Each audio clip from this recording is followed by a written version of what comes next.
24장입니다. 욥기 24장 첫 절 1절에서 마지막 25절까지요. 이인숙 지사님 1절에서 5절까지 읽어주시면 나머지 다 같이 읽도록 하겠습니다. 어찌하여 전능자는 때를 정해놓지 하셨는고 그를 아는 자들이 그의 날을 보지 못하는 것. 어떤 사람은 땅의 경계표를 옮기며 양떼를 빼앗아 기르며 고아의 나귀를 몰아가며 가부와의 소를 풀모 잡으며 가난한 자를 길에서 몰아내다니 세상에서 학대받는 자가 다 스스로 숨는구나. 그들은 거친 광야의 들나귀 같아서 나가서 일하며 먹을 것을 부지런히 구하니 빈 들이 그들의 자식을 위하여 그에게 음식을 내는구나. 네, 다 같이요. 밭에서 남의 꼴을 베며 악인이 남겨둔 포도를 따며 의복이 없어 벗은 몸으로 밤을 지내며 추워도 덮을 것이 없으며 산중에서 만난 소나기에 젖으며 가릴 것이 없어 바위를 안고 있느니라. 어떤 사람은 고아를 어머니의 품에서 빼앗으며 가난한 자의 옷을 볼모 잡음으로 그들이 옷이 없어 벌거벗고 다니며 곡식 이삭을 나르나 굶주리고 그 사람들의 담 사이에서 기름을 짜며 목말라 하면서 술틀을 밟느니라. 성중에서 죽어가는 사람들이 신음하며 상한 자가 부르짖으나 하나님이 그들의 참상을 보지 아니하시느니라. 또 강명을 배반하는 사람들은 이러하니 그들은 그 도리를 알지 못하며 그 길에 머물지 아니하는 자라.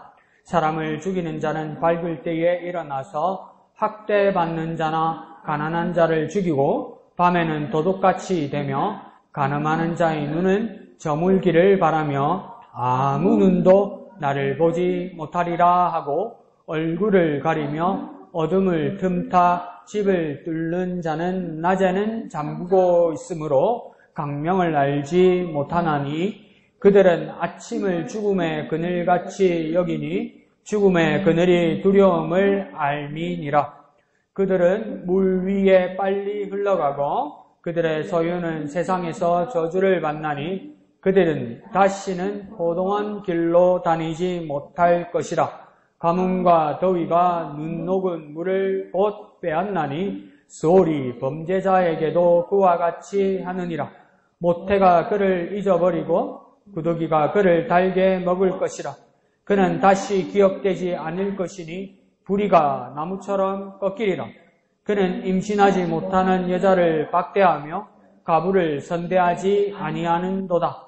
그러나 하나님이 그의 능력으로 광포한 자들을 끌어내시나니 일어나는 자는 있어도 살아남을 확신은 없으리라. 하나님은 그에게 평안을 주시며 지탱해 주시나 그들의 길을 살피시도다. 그들은 잠깐 동안 높아졌다가 천대를 받을 것이며 잘려 모아진 곡식 이삭처럼 되리라. 가령 그렇지 않을지라도 능히 내 말을 거짓되다고 지적하거나 내 말을 헛되게 만들 자 누구랴. 아멘. 욥의 대답은 반박은 오늘 수요일 23장부터 시작되는데요. 계속 24장도 계속 연결되는 겁니다. 엘리바스가 세 번째에 이제 비난을 할 때, 욥에게 비난을 할 때, 그게 28일 화요일 분이죠. 할 때 이제 반박하는 내용이 오늘 아침 23장 그리고 그 다음 뭘 24장 이렇게 되는 거죠. 그래서 오늘 23장에도 보면 우리 잘 알고 있는 내용이죠. 23장 10절에 보면 그러나 내가 가는 길을 그가 아시나니 그가 나를 단련하신 후에는 내가 순금같이 되어 나오리라. 이거 잘 알고 있는 내용이잖아요. 그죠? 그러니까 근데 이게 부분만 떼면 10절 부분만 보고 전체 정황을 모르고 10절만 봐도 은혜가 되긴 됩니다. 내가 고생하다가 보면 나아질 거다. 고진감래다. 고생하다 보면 좋은 날 올 거다. 끝까지 내가 버티고 있으면, 그래서 그 과정을 단련이라고 그런다. 그러니까 내게 용광로처럼 불순물을 이렇게 빼는 과정이다. 그러니까 내 죄악과 허물을 이렇게 없애는 그 훈련의 기간이다. 그러니까 그걸 지나가면 내가 순금같이 정금같이 순수한 금같이 내가 깨끗하게 되어서 하나님 앞에 정하고 깨끗한 모습으로 변화되어 나오리라. 우리는 이렇게 생각하잖아요. 굳이 틀린 말은 아닌데 이제 이 정황에서 보면 이게 뭐냐면 그냥 그 욥의 심정은 뭐냐면 억울하다는 겁니다. 이거 나 억울하다. 그러니까 내가 뭔가 부족한 게 있고 내가 뭔가 잘못한 게 있고 엘레바스가 말한 것처럼 내가 제약이 있고 그 제약이 있는 과정 가운데서 시간이 지나면 훈련을 받으면서 내가 부정한 것, 불의한 것, 제약된 것, 찌꺼기 이런 것들이 단련이라는 과정에서 용광로에서 들어가는 과정에서 정하게 되고 사라지고 없어지고 나서 내가 하나님 앞에 거룩한 모습으로 변화되리라. 이 뜻이 아닙니다, 이게. 억울해서 이 연단, 단련의 과정은 뭐냐면 쉽게 우리식으로 말하면 뭐냐면 재판의 과정입니다. 재판의 과정. 그러니까 재판을 거치는 동안 내가 포기하지 않고 재판의 과정이 그 어려울지라도 내 억울한 재판의 과정에서 내가 중적 하차하거나 포기하지 않고 끝까지 가다 보면 내가 무죄하고 내가 잘못한 것이 없다는 것을 재판장 마지막 정에서 하나님께서 판결하실 때 판결 날 것이다. 이 말이에요, 이게. 조금 다르죠, 비슷한데. 그러니까 우리나라도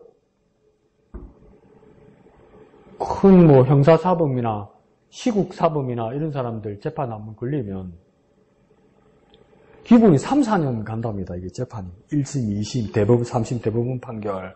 그러면 사람이 진짜 막 도와주는 사람 없고 이러면 그거 진짜 피폐해진답니다. 사람이 진짜 미칠 것 같아요.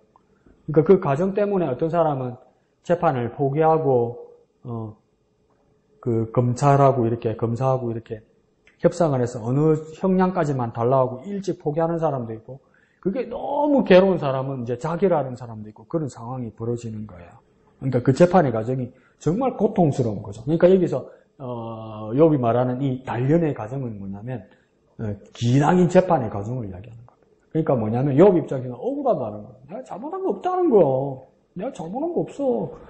그래서 뭐 훈련받아서 뭐 나아지고 이런 이야기는 하고는 조금 달라요. 근데 굳이 여러분이 뭐 10절만 빼가지고 뭐 훈련받고 뭐 나아지는 거라고 말한다면 하지 마란 말 그거는 아닌데 플러스 하나 더 정확하게 본문의 모든 정황에서는 단련에다가 그렇게 써놓으십시오. 재판 과정. 기나기고 지루한 그 재판의 과정. 억울한 가운데 있는 재판 과정. 그런 거 있잖아요. 그러니까 그런 경우도 있습니다. 이승만 대통령 때 그 대통령 선거 상대편 했던 조봉암 선생. 조봉암 선생을 북한 간첩이라 해가지고 사형시켰단 말이에요. 나중에 죽고 나서 나중에 보니까 간첩 아니야. 죽고 나서 봐. 한참 지나서 아닌 게 됐단 말이죠. 그러니까 그런 억울한 일들이 있다는 겁니다. 그러니까 지금 욥의 말은 뭐냐면 억울하다는 겁니다. 그러니까 우리에게도 어떤 억울한 모습 가운데 있을 때 그걸 포기하거나 안 그러면 다른 마음을 품거나 어떤 죄악과 협상하는 것이 아니라 끝까지 하나님 앞에서 내가 정직하게 살았다면 하나님께서 밝히시는 날이 있을 것이다. 그렇게 보면 되는 겁니다. 그러니까 그거 있잖아요. 빌다시 한 말. 네 시작은 미야가에서 네 나중은 장달이라. 그거 다 빼고 그냥 해도 됩니다.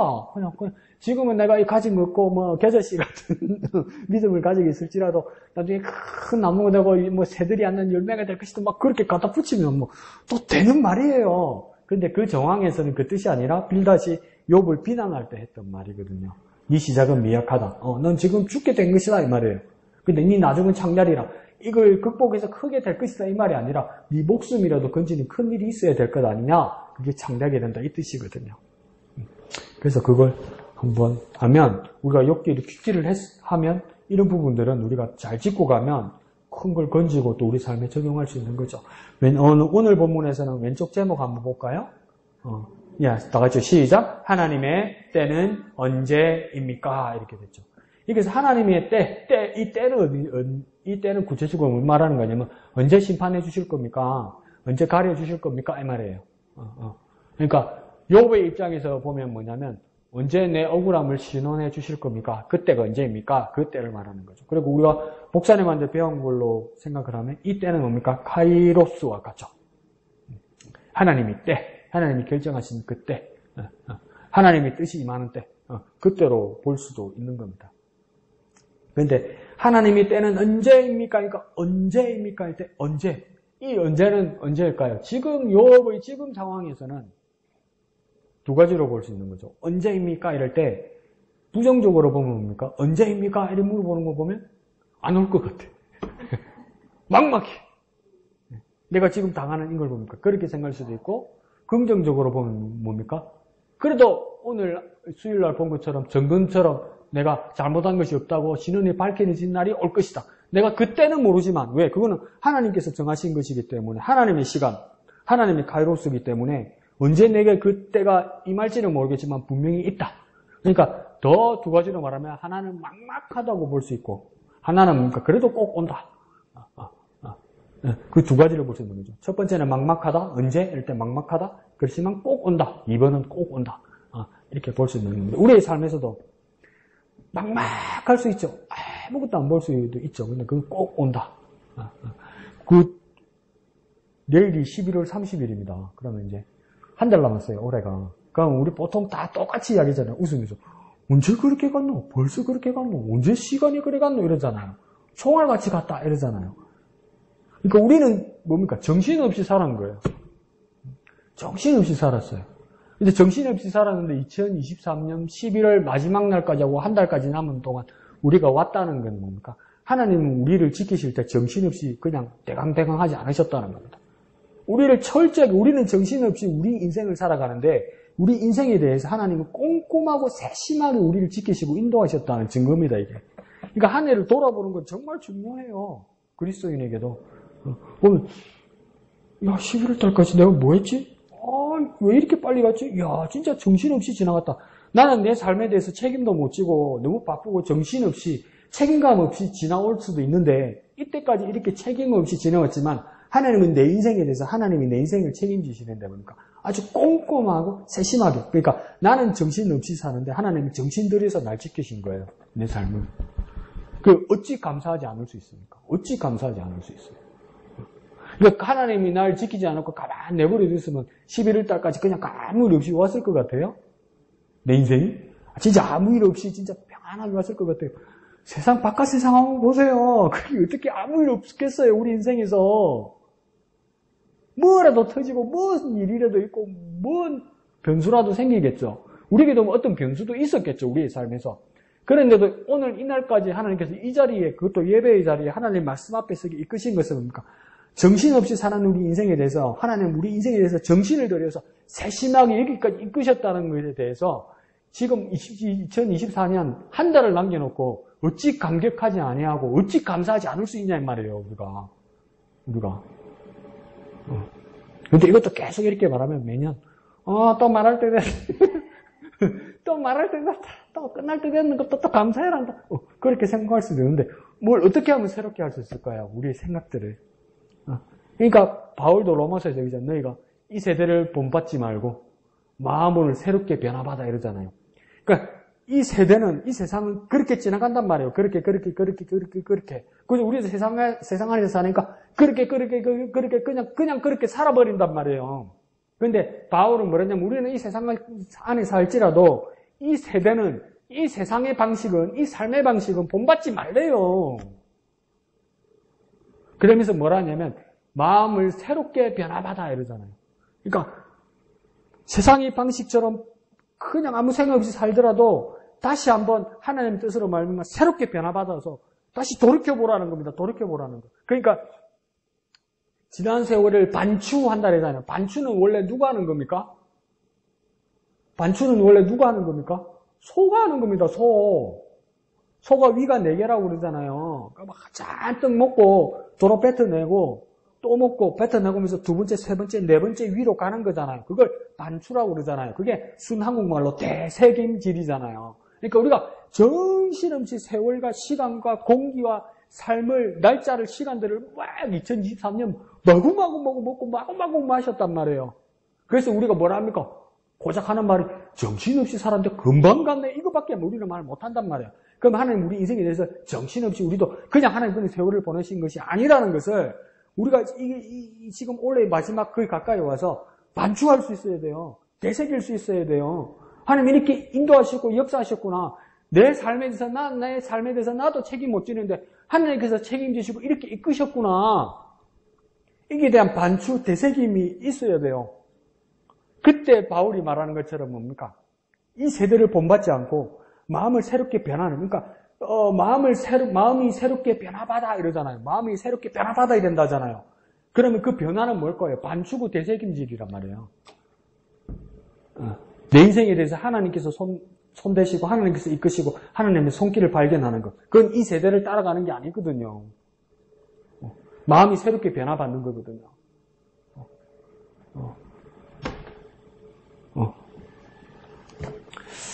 자, 좋습니다. 밑에요.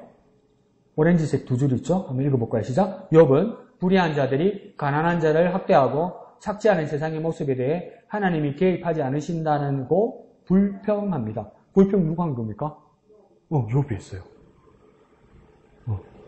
이제 한계가 온 거예요. 한계가 온 거예요. 한계가 온 거예요.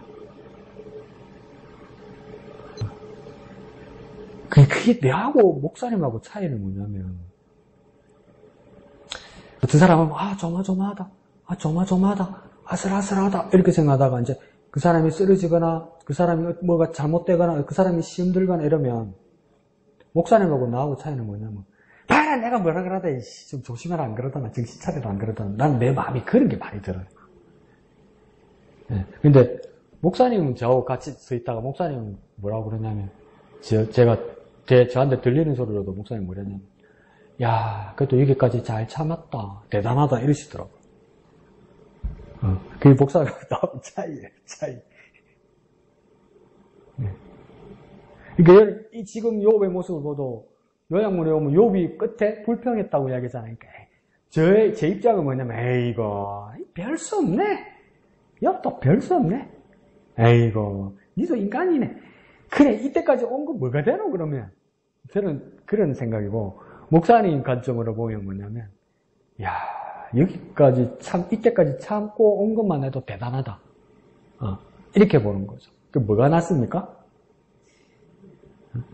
참은 내 얼굴 보고 떼놓고 욕은 못하겠고, 네가 좀 잘못한 것 같다, 이런 생각이 들죠? 그러니까, 여기서도 욥을 보시면, 이 오늘 부분만 보면, 욥이 잘못했네. 욥도 이제 한계가 있네. 욥이 지치네. 이렇게 말할 수도 있지만, 지금 24장까지 왔어요. 그 앞에까지 얼마나 버텼어요. 얼마나 자기가 하나님 앞에서 그 바른 모습을 찾으려고 했어요. 그 대단한 거란 말이에요. 그리고 여기까지 왔을 때 어떤 측은한 마음을 가질 수 있는 사람이면 다른 사람이죠. 그런데 그 불평하는 내용들의 가운데 보면 불의한 자들이 가난한 자들을 학대하고 착취하는 세상의 모습. 그러니까 어떤 모습에 대해서 불평했냐면 세상의 모습에 대해서 불평한 거예요. 그러니까 세상의 모습을 욥은 제대로 파악은 한 거예요. 앞에까지 친구들은 뭡니까? 세상의 모든 모습들도 모든 원칙에 따라 인과응보의 원칙에 따라 선한 것에 대해서는 칭찬받고 축복받고 악을 저지른 잘못에 대해서는 형벌을 받는 것이 딱 정확한 구구단처럼 산수 공식처럼 정확하게 돼 있는 거다. 그러니까 욥 니하고 내하고 같이 살지 않았기 때문에 네가 그동안 어떻게 산지는 모르겠지만 하나님은 네 사는 모습을 다 봤고, 근데 내가 지금 보는 건 네 결과치를 보는 거니까 네가 망하고 아프고 아이들이 죽은 것 이 결과를 보니까 네가 잘못 살아온 게 맞네. 네. 그러면서 네가 잘못된 거다 있단 말이에요.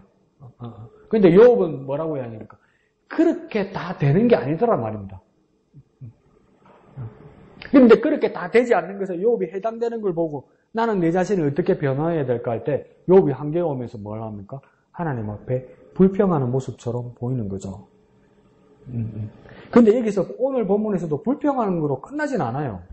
끝절에도 보면 어떤 이유라는 걸 결국은 알게 되는 것처럼 말을 해요. 그런데 가운데서 보면 야 정말 원색적으로 불평을 하는구나 그런 모습을 보이기도 해요.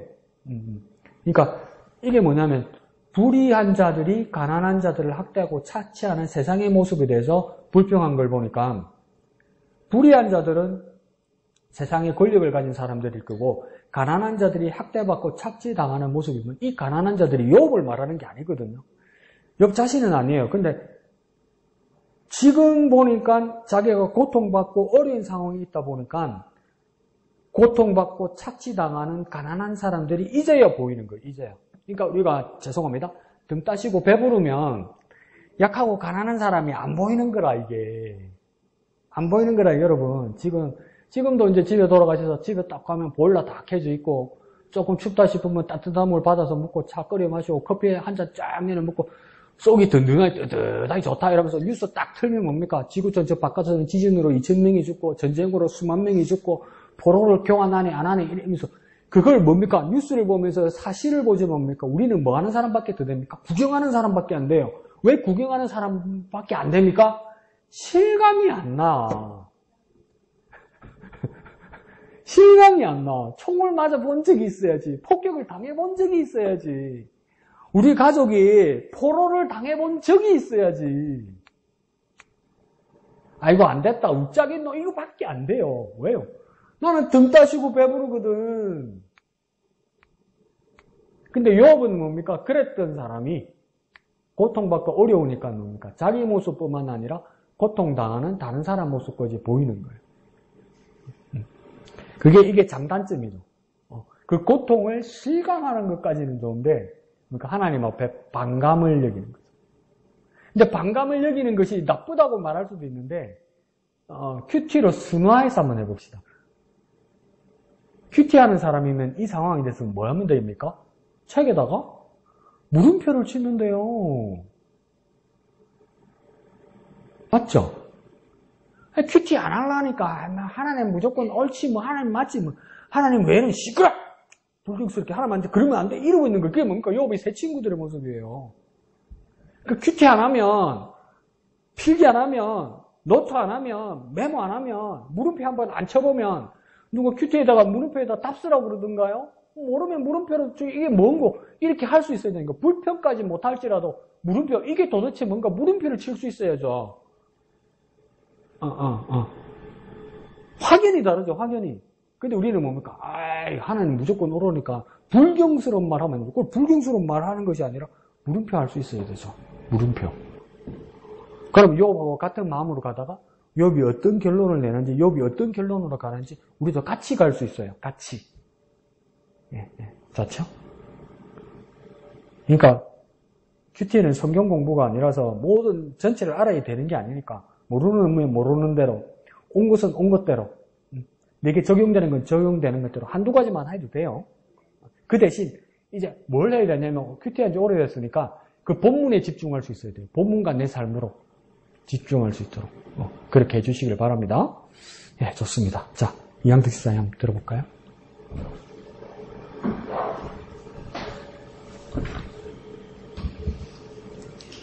네. 저는 이제 오늘 말씀으로 이제 여기 29일날 토요일날 내는 23장 10절 말씀부터 하면서 제일 많이 들었던 말이잖아요. 그러다 보니까 내가 가는 길은 그가 아시나니 그가 나를 단련하시면 내가 순금같이 되어 나오리라. 이런 이 말씀으로 하면서 이제 오늘 이제 큐티를 하기 위해서 32분을 보면서 그래요. 참 이 말씀을 들을 때는 우리의 지금 환경상은 너무 딴판이었던 이걸 환경을 보는 거예요. 그러니까 이렇게 권력이 있는 사람이 가난한 사람 이렇게 빼앗아가고 도둑질해가고 가난한 사람에 대해서 돈 없는 사람, 굶주린 사람 이런 사람은 이때까지 생각은 하고 있었지만 내가 경험을 안 하고 있다 보니까 이제 목사님이 이야기한 것처럼 내가 그거를 경험하지 않았다 보니까 그 사람들이 얼마나 어려운가를 모르고 살아왔던 것 같은 생각이 드는 거예요. 그러면서 오늘 이 말씀을 17절까지 읽으면서 그래, 이놈, 우리가 텔레비를 켜면 전쟁과 뭐 지진으로 아파트가 무너지고, 이런 것이 막 생각이 나면서, 정말 우리 이웃에, 이런 것들이, 내가 몰랐던 것들이 이래 있구나 하는 생각들이 이렇게 머리를 스쳐가는 거야. 아침에 막 이렇게 큐티를 하면서. 그래. 내가 그들을 위해서 내가 할 수 있는 것은 무엇이지? 그냥 정말 큐티를 하면서 이렇게 그냥 기도만 할 수밖에 없는 것인가? 아니면 어떻게 그 사람들을 그런 생각들이 막 들면서 그래요. 그래. 참 참 많은 어려움이잖아요. 재산도 있고 열자녀가 되면 그것도 잊으면서 또 그러면서도 또 새 친구들한테 많은 질타를 받으면서 또 자꾸 우리는 또 햄물떡 이러면 저도 뭐 이렇게 보면 화가 막 나고 이러거든요. 그런데 너도 보면 그래서 정말 좀 너도 참 많이 힘든 가운데서도 하나님을 놓지 않는 하나님의 복 말씀을 놓치지 않는 이거를 보면서 저도 그래요. 어려움을 위해서 기도를 또 해야 되지만 또 하나님 말씀에 더 집중해야 되겠다는 생각이 들었습니다. 네, 감사합니다. 이 큐티의 장점이 뭐냐면요.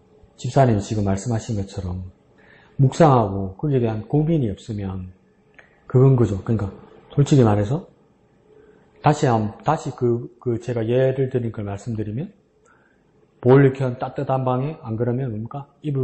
따뜻한 전기장판에 이불을 뒤집어 쓰고, TV를 딱 켜거나, 유튜브를 딱 봤는데, 막 총 맞고, 폭격 맞고, 사람이 죽어요. 사람이 죽었네. 근데 또, 와, 이래 졸리노, 자야 되겠다. 라고 자란 것밖에 안 된다고요. 그 실감이 안 난 거죠. 근데, 똑같이 이양주 집사님은 실감이 안 나는 거라고 말할지라도, 지금 말씀하시면서 뭐라고 이야기했냐면 왜 실감이 안 나지? 이렇게 고민이 되는 거잖아요. 근데 말씀 앞에서 고민하고 하나님 앞에서 묵상하고 큐티하지 않으면 지금 실감이 안 나는구나 자체를 모르는 거예요. 똑같이 실감은 안 나는 건 맞는데 내가 지금 실감이 안 나고 있구나, 차이가 나는구나 자체를 모르는 거예요. 그러면 근데 집사님 같은 경우에는 느껴지지 않고 공감이 되지 않고 실감이 나지 않는구나.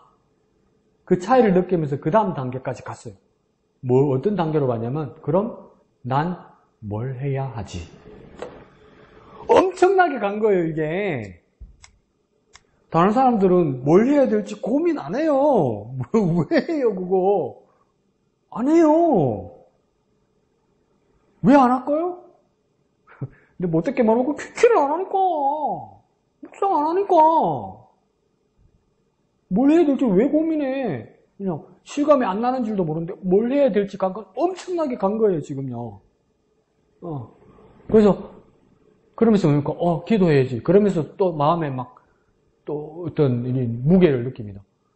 고작 기도 말고 직접적으로 내가 하는 게 없는 것 아닌가?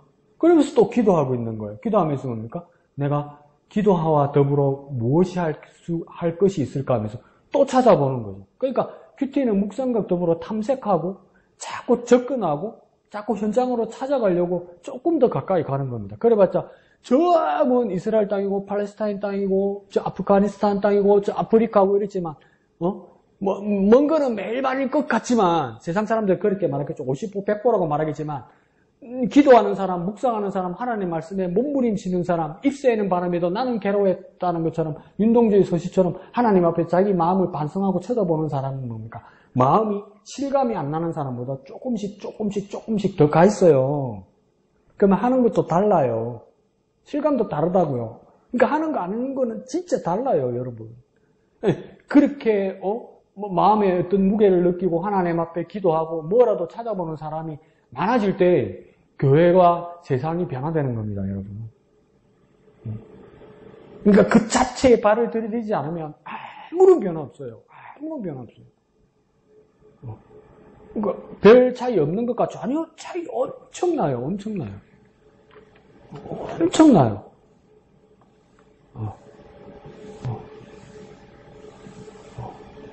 엄청 미련해 보이고 아무것도 아닌 것 같잖아요. 엄청 차이 나요. 엄청.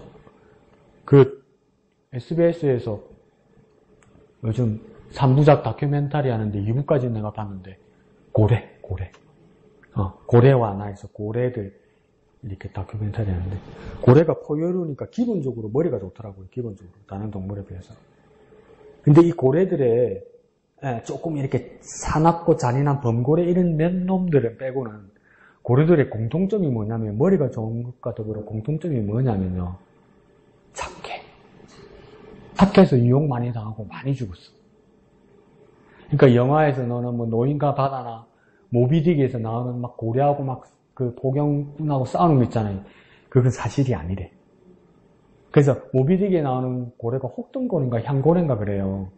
근데 그 모비딕에 나오는 그 고래종이 제일 많이 개체수가 줄었대요.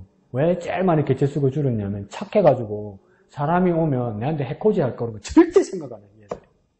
절대 생각 안 한대요. 절대 나한테 해코지, 저 사람은 절대 나한테 해코지 할 거라고 아는데 접근하면 나한테 호의를 베풀 거라고 먼저 호의를 가지고 온대요. 호의를 가지고.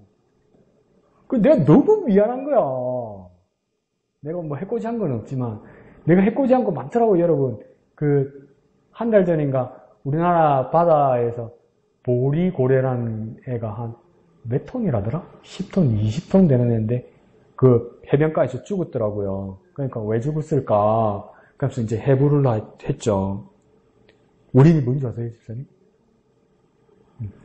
우리 커피 있죠, 커피, 아이스 커피. 커피 뚜껑 있죠? 그게 창자 끝에서 나왔더라고. 거기서 막혀 죽은 거예요, 여러분. 몇십 톤 되는 그 고래가. 그럼 나는 안 그랬는데, 뭐예요? 뿌리수고 안 하고 아무 때나 던지고 버리고, 우리 비닐을 많이 쓰고, 그거 다 우리 간 거라. 그래서, 고래 이름 중에 귀신고래라고 있어요. 귀신고래. 근데 그게 말은 근데 영어로는 그냥 회색고래더라고요. 근데 이 보트를 띄워놓으면 얘들 한 20톤 되는 애가 가까이 와요. 사람 가까이. 그래서 만져달라고. 그래서 사람들이 만져주는 게 워낙 크고 오래되니까 여기에 막 조개 껍데기가 붙더라고. 따개비 이런 거 떼달라고. 그리고 기생충 같은 거 긁어달라고. 근데 사람들이 다 그런 줄 알아요. 얘들이. 그리고 어떤 사람은 그 다큐멘터리로 고래를 찍는 사람인데 요만한 보트를 세웠는데 그 고래가 이렇게 한 번씩 이렇게 점프해가지고 탁 바닥에 떨어지는 거 있잖아요. 그게 수류탄 40개 떨어지는 파워랍니다. 그게 엄청 위험하대요.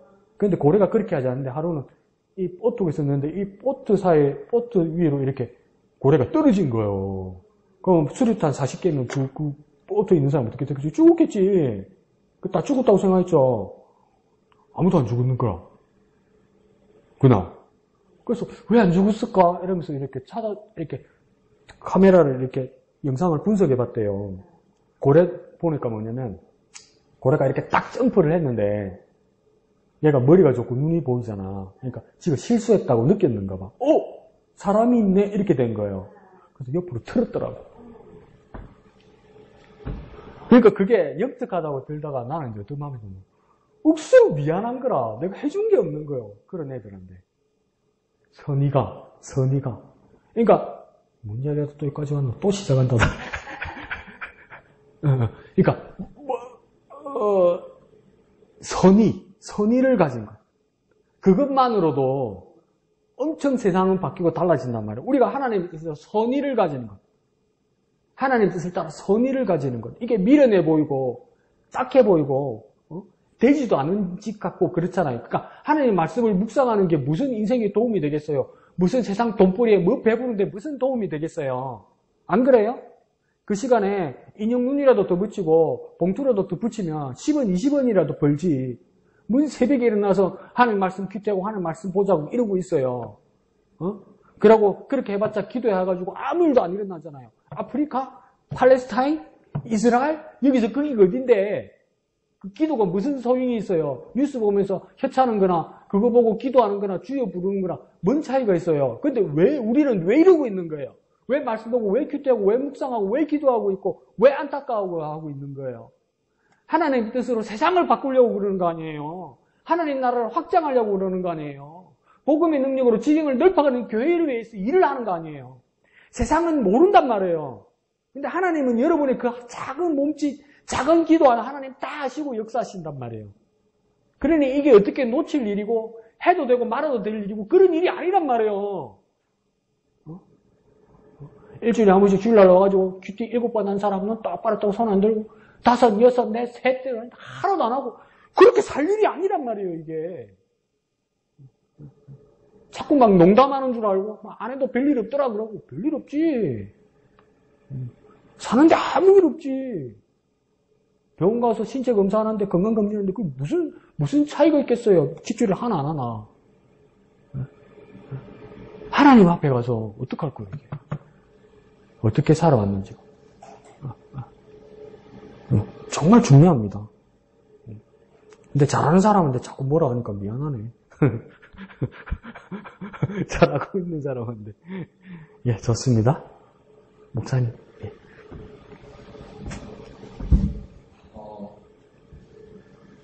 저는 그 1절에 보니까 하반절을 보면 예.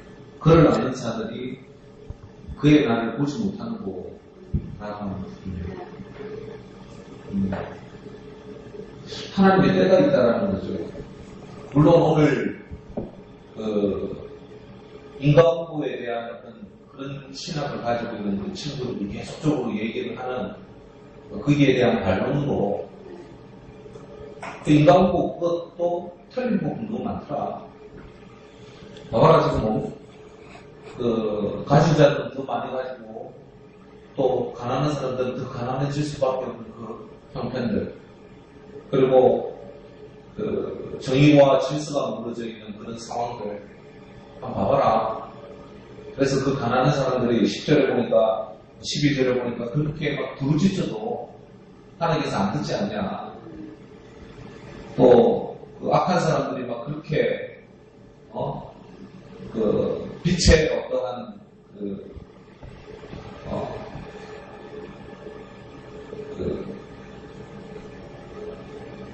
17절에 보면 네.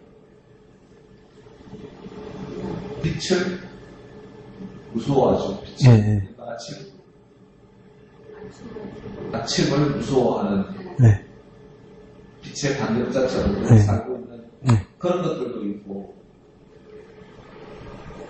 그 가운데 요업은 지금 그 때를 얘기하고 있고, 하나님의 그 나를 왜 보지 못하는 거, 처음 볼 때는, 처음 생각할 때는 하나님께서 보호하시는데, 하나님께서 막 아기를 치는 어떤 그때를 이렇게 생각했는데, 보면 좀 더 우리의 삶들 속에서도 그런 부분들이 좀 있는 것 같아요. 하나님 왜 이런 방법으로 왜 일하지 않습니까? 왜 하나님 지금이 아닙니까? 왜 하나님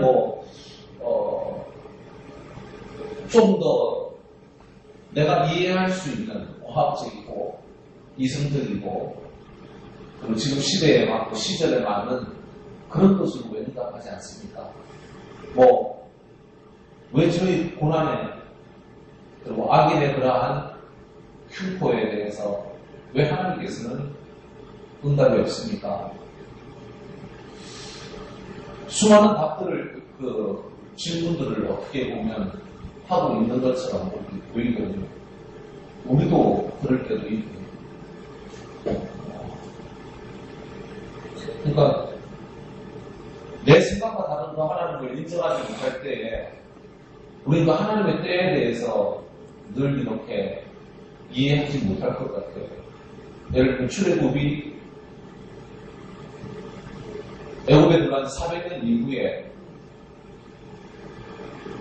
고통당하다 이제 막 그 부를 시점이 하늘에 닿을 때쯤 그때 출애굽이 시작되고 또 성경에 보면 순교자들도 있고 어떻게 보면 그들은 좋은 세상 좋은 때 하나님께서 응답하시는 그 때를 보지 못하고 그냥 순교 당했잖아요. 그런 때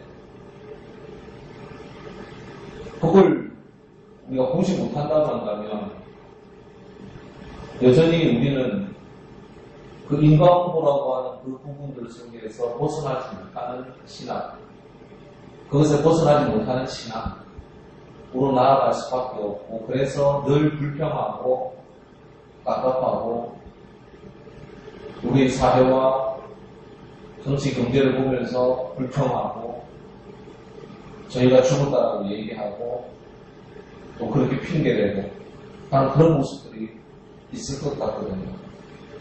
전도서에 나오는 모든 것이 때가 있다라고 하는 그 말씀들처럼 우리가 그 때를 우리가 얼마만큼 이해하느냐, 여전히 또 믿음으로 받아들이느냐에 따라서 지금 내가 이 고난 가운데 있을지라도 여전히 하나님을 신뢰하고 걸어갈 수 있느냐, 아니면 내가 지금 이 고난과 어려움들 속에서 여전히 불평하고 원망하는 쪽으로 내가 나아가느냐 하는 어떤 그런 모습이 되지 않을까.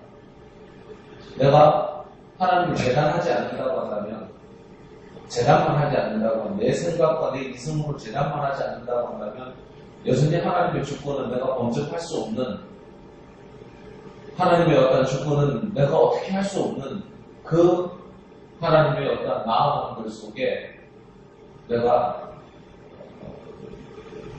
순응하며 그게 어떠한 모습의 길일지라도, 그게 400년이 넘는 어떤 노예생활의 길일지라도 아니면 순교자의 길일지라도 그것을 따라갈 수 있지 않을까. 그런데 나에게는 과연 그런 믿음이 있나? 고난 중에 죽으면 끝 아닌가 이거? 그 생각으로 가득 차있지는 않은가? 정말 고난 중에 죽더라도 여전히 기뻐할 수 있나? 하는 그런 생각들. 심지어는 25절에 보니까 가령 그렇지 않을지라도 이제 24절에 보면 이제 하나님께서 언젠가는 차곡차곡 쌓아나가고 아기를 갖다 치실 건데, 그렇지 않을지라도 그래 내 말이 거짓되지 않다라고 하는 그런 어떤 고백처럼 진짜 그렇지 않을지라도라고 하는 그 믿음이 내게 있나 라고 하는 그런 생각을 좀 해봤습니다. 예, 감사합니다. 그래서 너무나 바쁘고 너무나 일이 많고 또 자기 하는 일들이 잘 진행이 되고 이러면 시간도 빨리 가고 어떻게 시간이 간지도 모른다고 그렇게 말하는 사람도 있어요. 그리고 또 어떤 일들이 묶여가지고 일이 잘 해결되지 않을 때, 안 그러면 또 심적으로도 또 몸으로도 많이 아파서 어떤 이렇게 누워있을 때면 아프고 고통스러운데도 가장 활발하게 움직이는 건 뭡니까? 생각이에요, 생각. 별의별 생각을 다 해요. 별의별. 한 가지 문제를 가지고도 별의별 생각을 다 해요. 완전 공상이고 상상이고 어떨 때는 망상이고 그랬죠. 근데 막 자기 혼자 합리적이죠. 자기 혼자 합리적이죠. 근데 어마어마하게 생각하죠. 그래서 가만히 생각해 보면 아파서 누워있는데 너무 생각하는 건 야, 진짜 피곤하겠다, 진짜. 너무 생각한다. 내가 생각해도 내 자신이 너무 생각한다. 이런 생각이 들죠. 근데 그게 정확하게 어떤 경로인지는 우리도 다 알지 못하죠. 그런데 여기서도 보면 욥이 어떤 고통과 고난 가운데 있고 또 많은 이야기를 듣고 혼자서 많은 생각하다 보니까 여러 가지 엄청나게 많은 생각들을 합니다. 엄청나게. 그래서 이런 생각도 해봤다가 저런 생각도 해봤다가 이렇게 합니다. 분명히 때라는 건 있는 것 같는데 1절의 뉘앙스 보면 때를 정해놓지 않으셨는 거. 때가 있다고 들었고 이때까지 믿었는데 아직 아무 일 없는 거 보니까 진짜 없는 거 아닌가 막 이런 생각도 드는 거예요. 전능자? 전능자인데 이러고 계시다고? 입이 목구멍까지 나오는데 더 이상은 말 못하겠는 거예요. 전능자 좋아하시니 하고 싶은데 했다가 큰일 날 것 같은 거예요. 응? 그 정도로 이렇게 뭐랄까요, 막 목구멍까지 차고 오르는 것 같아요, 욥도. 그래서 12절입니까? 12절 하반절에 보면 이렇게 됐죠. 하나님이 그들의 참상을 보지 아니하시니라 이렇게 하면서, 그러면 탄식이겠죠. 탄식. 하나님이 그들의 참상을 보지 아니하시느니라. 이렇게 되는 거 아니에요. 그런데 이게 RSV 영어 성경에서는 이걸 더 구체적으로 뭐라고 더 원색적으로 번역을 해놨냐면, 하나님이 그들의 기도를 들은 채도 않으신다. 하나님이 그들의 기도를 들은 채도 안 하시는 것 같다. 기도 안 들으시는 것 같다. 기도 그렇게 했는데, 공감되죠, 여러분? 문제를 가지고 어떤 것을 작정해서 기도를 했는데, 강간무소식이야. 그런 경우 많죠? 그걸 우리 인생에 빗대어서 말할 수 있는 거예요. 이렇게 기도했는데, 하나님이 들은 척도 안 하시는 것 같다. 이렇게 한탄이 나오는 거죠. 그 비슷한 한탄이, 목사님 말씀하신 것처럼 23절입니까? 23절이죠, 23절. 23절에 보면 뭡니까? 하나님은 그에게 평안을 주시며 지탱해 주시나 그들의 길을 살피시도다. 이 그들이 누구냐면요. 23절에 그건 악한 사람들입니다. 악인들을 이야기하는 겁니다. 선한 사람이나 억울한 사람이나 욥을 이야기하는 게 아니에요. 그러면 한번 넣어서 한번 생각해 봅시다. 하나님은 그에게, 곧 악인에게, 욥에게 아니에요. 선한 사람에게 아니에요. 기도하는 사람에게 아니에요. 하나님은 악인에게 평안을 주시고 지탱해 주시나 그들의 길까지 살펴주신다고? 이렇게 되는 거 아니에요. 그러니까 이렇게 한탄하는 거예요. 그러니까 이 12절 하반절에 한탄하고 23절의 시작은 한탄하고 같은 한탄이에요. 같은 한탄. 욥이 한탄하는 거예요. 하나님 기도해도 들은 척도 안 하시고 하나님 정말 인내도 끝내주는 인내다. 끄떡을 안 하시네. 이런 식으로 한탄하는 거고 23절에는 뭡니까? 심지어 하나님이 선한 사람이나 욥 같은 사람에게 아니라 악인에게 어떻게 평안을 주십니까? 그리고 어떻게 그들이 지탱하고 견디고 그들이 가진 부와 권력을 계속 유지하게 해주시냔 말이에요. 그리고 뭡니까? 그들의 곧 악인들이 길을 살피신다는 거예요. 길을 예배해 주신 것처럼 이렇게 보이는 것처럼 이야기한단 말이에요. 이게 둘 다 한탄하는 내용이에요. 그런데 결론이 뭡니까? 24절, 25절에 가는 거죠. 24절에 뭐랍니까? 이 키는 그겁니다. 사실은 오늘 본문에서 키는 요거 딱 두 자 같아요. JQT에는. 24절에 뭡니까? 그들은 뭐라고요? 잠깐이라고요. 잠깐이라고요. 지금 언제고 떼고 막 이러면서 한탄하고 막 안 오는 같다. 목사님 말씀하시는 것처럼 애굽에 들어갔는데 400년 동안 하나님 대답하라면 400년만 동안 대답 안 했으면 하나님 없는 거지. 무슨 400년 후에 하나님 뭐 응답을 하겠어요. 우리 할배 저 할배가 기도한 건데 지금으로부터 400년이면 여러분 조선시대입니다. 조선시대 기도가 아직도 남아있다고요. 우리 밑에 할아버지가 지금 21세기에 와서 기도 응답받을 거로 무슨 그런 황당한 말씀하십니까? 기도가 잘못됐거나 기도가 없는 거고 안 한 거거나 그 기도의 대상이 하나님이 없는 거지 여러분. 조선시대 기도했는데 아직 응답 안 왔다고요 여러분. 그 기도 없는 거지. 그러니까 애굽에 가가지고 400년 전에 살려달라고 기도했는데 400년 동안 대답이 없어. 그러면 욥하고 똑같죠. 때가 어디 있습니까? 이렇게 되는 거죠. 전능자가 어디 있습니까? 이렇게 되는 거죠. 근데 430년 되니까 하나님이 떠서 가자 이러네. 집에 가자 이러네. 집에 가자 그러네. 집에 가자. 손잡고 집에 가자 이러시네. 그러니까 그렇게 보니까 뭐라고 이야기합니까? 24절에 잠깐이라고 해요. 잠깐.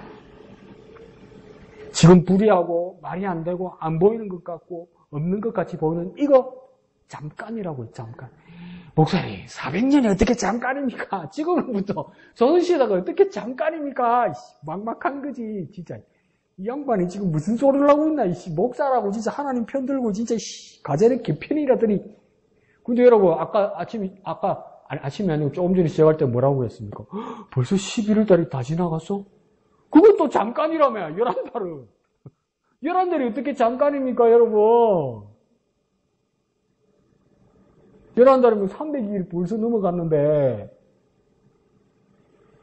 어떻게 잠깐입니까? 그런데 지금 11월 달 보니까 잠깐이네. 어제 1월 달인데 어제 아래 설이었는데 또 새 설이 다 다가오네. 잠깐 동의하시죠? 잠깐이잖아요. 그 400년도 뭡니까? 안 온다고 생각하면 막막한데 오니까 그게 잠깐이라고요. 그러니까 악인이 지금 지탱하고 악인에게 하나님께서 평안을 주신 것 같지만 그거 영원한 거 아니라고요. 잠깐이라고요. 잠깐.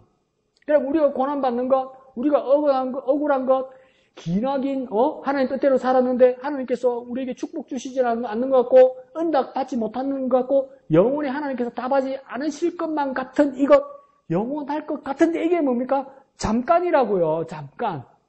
제한되어 있다고요, 제한. 그 제한과 한계가 끝나면 뭡니까? 하나님은 응답하신다고요. 어떤 하나님이 응답하시는 겁니까? 잠깐의 하나님이 아니라 영원하신 하나님께서 응답하신단 말이에요. 그러니까 오늘의 키워드는 뭐였냐면 잠깐이었어. 잠깐. 근데 이 잠깐이 누구에게는 진짜 눈 깜빡을 살고 누구는 빡빡하다는 거예요. 당사자가 당하면 눈 깜빡하고 그러니까 제일 그거잖아요. 야, 니 왜 벌써 왔냐? 제대시 어제 아래 군대 갔잖아. 어이, 목소리 뭐야? 2년이 다 돼가는데 뭐 2년이야? 어제 아래 갔는데 잠깐. 근데 걔는 천년만년이었어. 보는 관점에 따라 달라지는 거예요. 같은 시간인데. 예? 이게 다라고 생각하면 이거 길고 지루하고 때는 오지 않는 것 같고 영원한 것 같고 우리에게는 막막한 일 같아요. 예? 이게 다라고 생각하는데 이게 다가 아니란 말이에요, 여러분. 이게 다가 아니잖아요. 우리 여기서 영원히 살고 여기서 몸 풀고 여기서 짐 풀고 여기서 영원히 살 거 아니잖아요. 이 자리가 그러니까 잠깐의 자리잖아요. 2023년 1월부터 11월까지 이게 잠깐이었잖아요, 여러분. 그러면 이 잠깐에서 종지부를 찍고 응답하실 하나님은 어떤 하나님입니까? 영원하신 하나님이잖아요. 영원하신 하나님 앞에 우리가 100년 산다고 해도 100년은 잠깐이잖아요. 근데 우리가 100년을 산다고 생각하면 막막하단 말이에요. 100년 동안 하나님께서 보이지 않고 우리가 직접 그의 얼굴을 대하지 못할 거라고 생각하면 하나님이 없는 걸로 착각한단 말이에요. 근데 그거요, 잠깐입니다. 잠깐. 목사님 또 희망 고문하시네? 이럴 수도 있지만 잠깐입니다. 잠깐. 그래서 잠깐 동안 높아졌다가 곧 천대를 받을 것이고 잘려 모아진 곡식 이삭처럼 되리라. 이거 뭡니까? 잘려진 곡식 이삭. 이게 무슨 말입니까? 타작 들어갔다 이 말입니다. 심판하신다 이 말이에요. 심판이 끝이란 말이에요. 근데 끝다음은 뭐라고 합니까? 그래서 21절에 가령 그렇지 않을지라도 그렇죠. 이렇게 해석할 수도 있고요.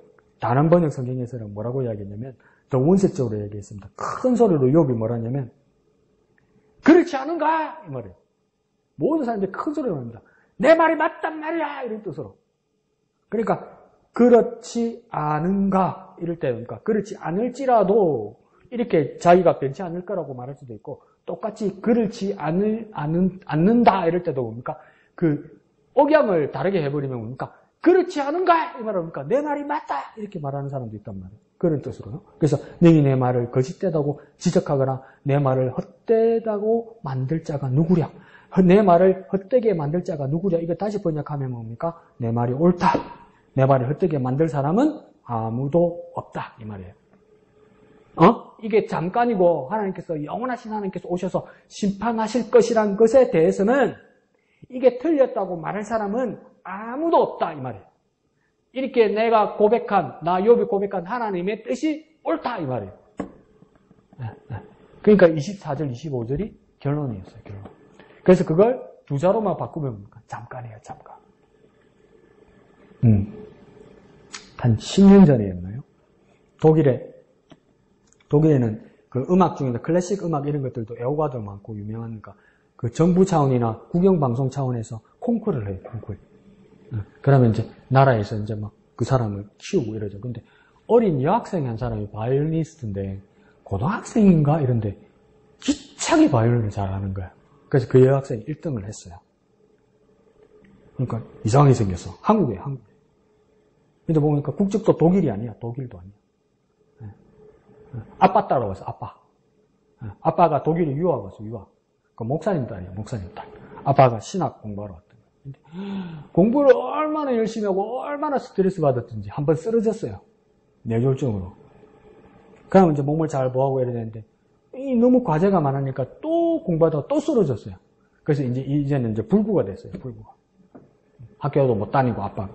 근데 이 딸애가 엄마 아빠가 번갈아 가면서 딸하고 엄마가 번갈아 가면서 이 아빠를 병간호를 하는데 아빠가 이제 말도 제대로 못하고 휠체어에서 거의 뭐 침대에서 누워서 있고. 그러니까 얘가 자기 여동생, 아빠, 엄마 이렇게 막 돌보고 집안도 돌보고 그러면서 학교도 가고 바이올린 이것도 하고 이렇게 된 거예요. 그런데 이제 아빠가 학생 비자로 온 거잖아요.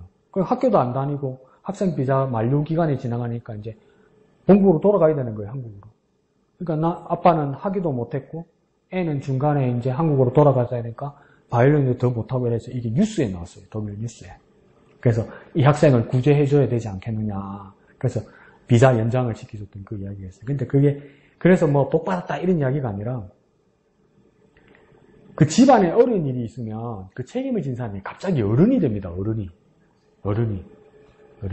그러니까 걔가 뭐 어릴 때 아빠 따라왔으니까 아빠가 목사님이지 걔가 뭘 알겠습니까? 어린애가. 그래서 이제 중고등학교 이렇게 다녔는데.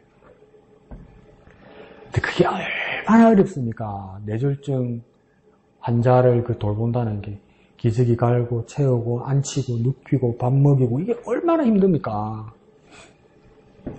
근데 막 아빠는 말도 못하는데 아기처럼 막 울고 이러니까 엄마가 퇴근하고 이렇게 딱 들어갔는데 엄마 들어온 줄 모르고 딸이 아빠를 톡 쳐다보면서 그러대요. 아빠 힘들어? 아빠 이러니까 딸이 뭐랬냐면 아빠 그게 터졌던 거 봐. 그게 참던 게. 아빠 나도 너무 힘들어. 아빠 나 너무 힘들면서 막 애도 딸도 같이 울더래요. 근데 딸이 끝에 그 이야기를 하더래요. 엄마도 아빠도 깜짝 놀랐죠. 근데 아빠 이게 다가 아니잖아. 아빠 이게 다가 아니잖아. 그 고난 가운데서 깨달은 거예요. 이게 다가 아니라는 거, 이게 다가 아니라는 거. 이렇게 사는 게 다가 아니라는 거. 그러니까 뭔 말입니까? 목사님 뭐 그렇게 말합니까? 두 자매 잠깐이라고. 잠깐이라고요, 여러분. 우리가 겪는 이 태산 같은 일들 잠깐이라고요, 잠깐. 잠깐이 지나면 뭐가 있습니까? 잠깐 지나면 끝! 이러면 안 돼요. 잠깐 지나면 우리 뭐가 있습니까? 영혼이 있어요, 영혼이, 여러분. 그러니까 욥이 큰 소리로 말하는 거예요. 과연 그렇지 않을지라도 이렇게 말할 수도 있고, 내 말이 옳지 아니하냐 이렇게 말하는 거예요. 그렇지 아니하냐? 누가 내 말에 반박할 사람이 누구 한 사람이라도 있느냐? 이거 잠깐이 아니냐? 나를 그렇게 비난하는 너희 새 친구들도 이게 다냐? 진짜 이게 다냐? 내가 고난받고 멸망받고 심판받고 죽는 이게 다냐? 당신이 말하는 이 봉이 이게 다냐? 당신 이거 반박할 수 있어? 이거 잠깐 아니라는 거 반박할 수 있어? 하나님이 잠깐의 하나님이야? 하나님이 제한된 하나님이야? 하나님이 당신과 나처럼 이렇게 고통받고 눈물 짓는 것에서 끝나는 하나님이야? 아니잖아. 하나님이 영원하신 하나님이잖아. 여기에 대해서 누가 반박할 수 있어? 누가 나에게 부동의할 수 있어? 당신 이때까지 나보고 뭐라 그랬어? 하나님은 그랬잖아. 근데 그 하나님이 잠깐의 하나님이 아니고 영원한 하나님인 걸 누가 반박할 수 있어? 내 말이 옳지 아니하냐? 이러는 거예요, 이게. 제가 왜 이렇게 큰 소리로 할까요? 제가 절 나무란다고 부르는 거예요. 제가 절 나무란다고 부르는 거예요. 정신 좀 차리라.